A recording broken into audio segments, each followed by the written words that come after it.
Okay, so now we are looking at a telescope. We have seen a simple microscope, a compound microscope, and now in the arrangement of a telescope. So again, for a telescope, we have got two lenses.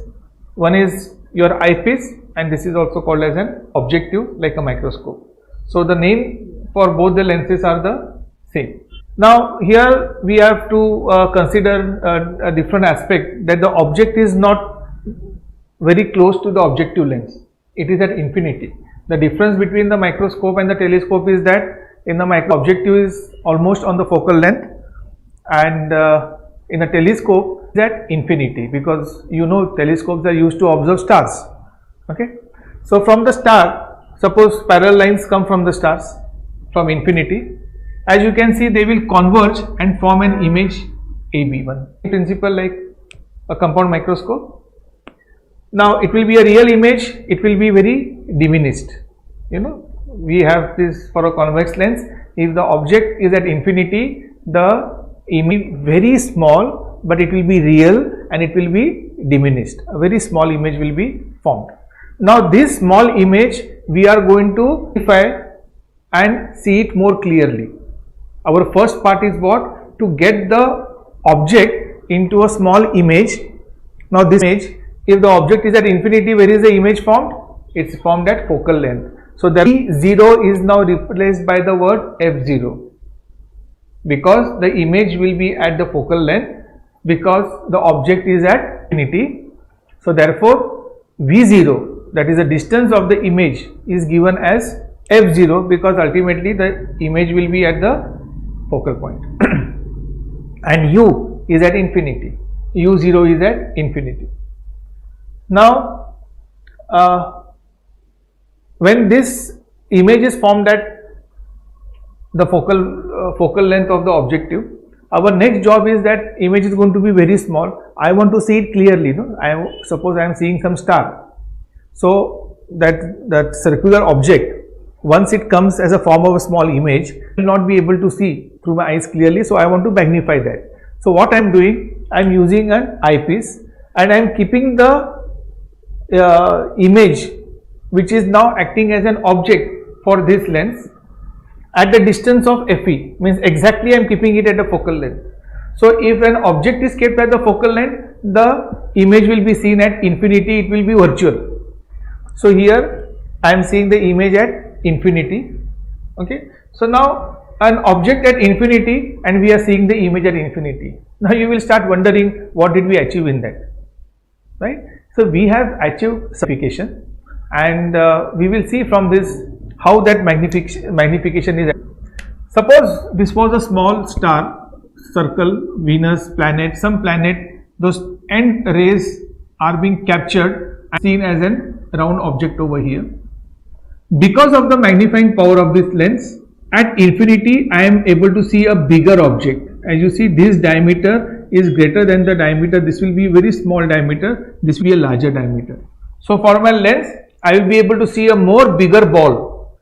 If this is a small ball, a small planet, I will be able to see a more bigger ball, and so all the details can be seen more clearly, right? So now as a geometry, as you can see, the width of this and the width is greater. The width of this is much greater than the width of this. Okay, so this magnification, this width is more. Why? In this whole arrangement, this beta, this is the angle, no? This is the angle which is subtended towards that object. If this also keep on increasing, what I wanted to say is that if two parallel lines, if this is your thickness, and if the angle of reflection is same, then this width will also be the same. But if this angle increases, that means it becomes, suppose this angle increases to this, you will realize from the geometry that this width will be more than this width. If this angle reduces, at the same angle of reflection, the width will be the same. If this keeps on, if this angle keeps on reducing, the width will keep on reducing. Okay, so here because of beta is higher, the width of that ball increases. Are you trying to understand this concept of a telescope? So from here, this is the basic reason and the objective that we have met, that a small ball will appear as a bigger ball of that planet if it is a telescope. And if it is used as a binocular, then it will be used to see far off things, trees, mountains, humans, right, which will be seen in a more magnified way. Correct. So those are also considered to be objects at infinity. It is not that only stars are considered to be at infinity. Very far off distance objects is also considered to be at infinity, and correspondingly we are able to see a. Now here we have the image is kept at f0, and this image is kept at f1.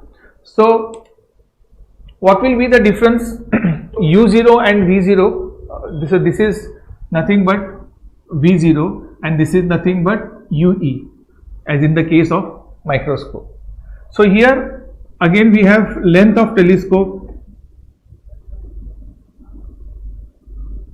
will be V0 plus U0. So in this case it is going to be length of telescope is equal to F0 plus FE. Remember this thing. The length of a telescope is the sum of the focal length of both the lenses which are used, that is your objective lens and your eyepiece. So this is considered as the length of a telescope. Now from this diagram, as you can see, this angle is alpha and this angle is beta. Alpha is the angle subtended by the object which is coming towards this, and beta is the angle subtended by the eyepiece, right, to see the magnified view of that. So from here itself we will come to know that magnification power of a telescope will be equal to theta upon tan alpha, which will be approximately equal to beta upon alpha, which will be approximately equal to beta upon alpha, same as the case of a compound microscope. Now here tan beta will be equal to what? AB upon, suppose this is O and this is O1. So tan alpha, tan beta will be equal to AB upon this distance, opposite side, if this is the angle beta, opposite side upon this side. So this is length AB and this is what? FE. So tan beta will be equal to AB upon FE. Similarly, what will be tan alpha? Will be AB upon OB, which is nothing but F0. So it is going to be AB upon focal length of the objective, which will ultimately boil down to F0 upon FE. This will be your magnifying power of a telescope. So from here we get a very simple relation, that there is a, now here this concept of DDV and infinities are not there. So almost all of them will be, both of the situations are at infinity. So the length of the telescope is FO plus FE, very simple, and the magnifying power is FO upon FE. So the focal point of objective, that means this is greater than the focal length of eyepiece, which means both of the lens whose magnifying power is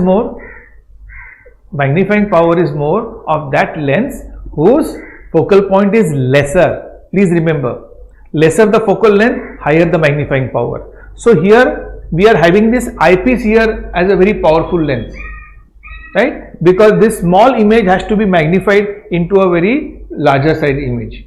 This is only the job of this objective, is to only collect and make a small image of that.